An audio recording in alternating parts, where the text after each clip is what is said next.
Good morning students. कि हम पढ़ रहे थे प्राकृतिक संपदा। उसमें क्या पढ़ रहे थे बेटा हम? कार्बन चक्र। इसमें आगे क्या कह रहा है? जिनके नाम है श्वसन, दहन, जो प्रक्रियाएं होती हैं उनमें क्या है? श्वसन हो गया हमारा, दहन हो गया, और इसके अलावा नाइट्रोजन के ऑक्साइड के निर्माण में, नाइट्रोजन के ऑक्साइड के निर्माण में ये हो गया। अब क्या कर रहा है? जब नाइट्रोजन के ऑक्सीजन के निर्माण में तो हमने कर दिया, अब क्या कर रहे हैं कि वायुमंडल में ऑक्सीजन में केवल एक ही मुख्य प्रक्रिया, जिसे क्या कहते हैं हम? प्रकाश संश्लेषण कहते हैं, के द्वारा लौटती है। इस प्रकार से प्रकृति में ऑक्सीजन चक्र की रूपरेखा बनती है। यद्यपि हम जीवन में श्वसन की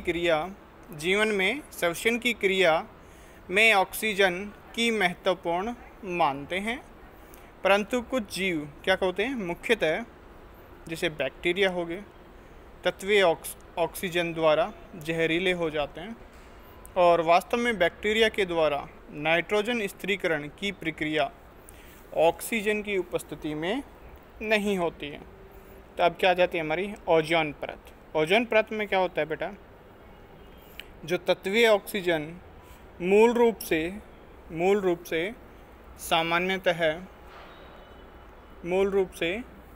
सामान्यतः द्विप्रक्रिया क्या करें? यद्यपि क्या करें? मूल रूप से सामान्यतः द्विपरमाणुक अणु के रूप में पाई जाती है। मतलब द्विपरमाणुक, दो प्रमाणिक अणु होते हैं, उनके रूप में पाई जाती है। और क्या होता है इसमें? यदि वायुमंडल के जो ऊपरी भाग होता है, वायुमंडल का ऊपरी भाग में ऑक्सीजन के जो 3 परमाणु वाले अणु भी पाए जाते हैं। जो 3 परमाणु वाले अणु पाए जाते हैं, इसका सूत्र क्या होता है बेटा? O3 होता है। तो इसे ही हम क्या कहते हैं? ओजोन कहते हैं, अर्थात ओजोन परत होती है। देन अब इसके बाद में क्या होता है हमारा? ऑक्सीजन के सामान्य द्विपरमाणिक अणु के विपरीत ओजोन विषैला होता है। कि उसके विपरीत कैसा होता है? ये विषैला होता है। और हम भाग्यशाली हैं कि ओजोन पृथ्वी की सतह के नज़दीक स्थिर नहीं रह पाता है। क्या होता है कि ये स्थिर नहीं रह पाता है। जब स्थिर नहीं रहेगा तो यह सूर्य से आने वाली जो हानिकारक है उनको क्या करता है? अवशोषित करने का कार्य करता है।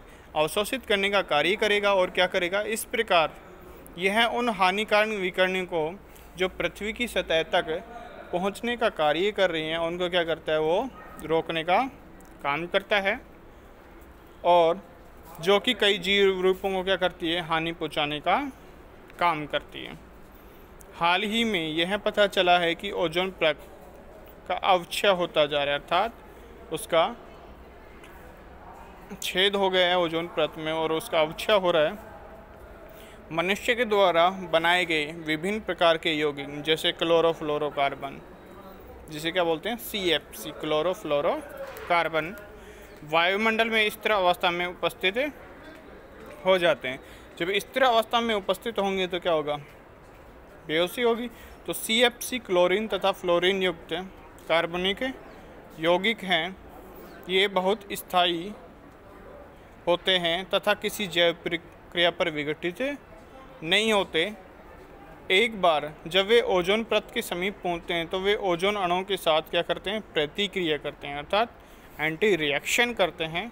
तो एंटी रिएक्शन करेंगे तो क्या होगा? इसके परिणाम स्वरूप ओजोन की परत में क्या होगी? कमी आई, और हाल ही में अंटार्कटिका के ऊपर ओजोन परत में छिद्र पाया गया है। जब ओजोन परत में छिद्र पाया गया है तो क्या होगा? ओजोन परत के और भी अधिक क्षीण होने के कारण पृथ्वी पर जो जीवन होता है उन पर पड़ने वाले प्रभाव के विषय में क्या करेंगे? हम कल्पना करना बहुत ही कठिन हो गया है। अतः बहुत लोगों के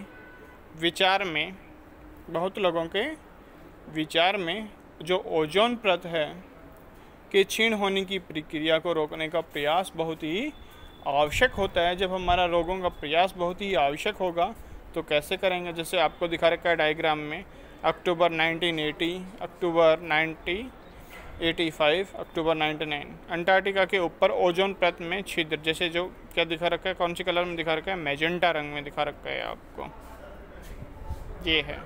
तो ये थी हमारी ओजोन परत।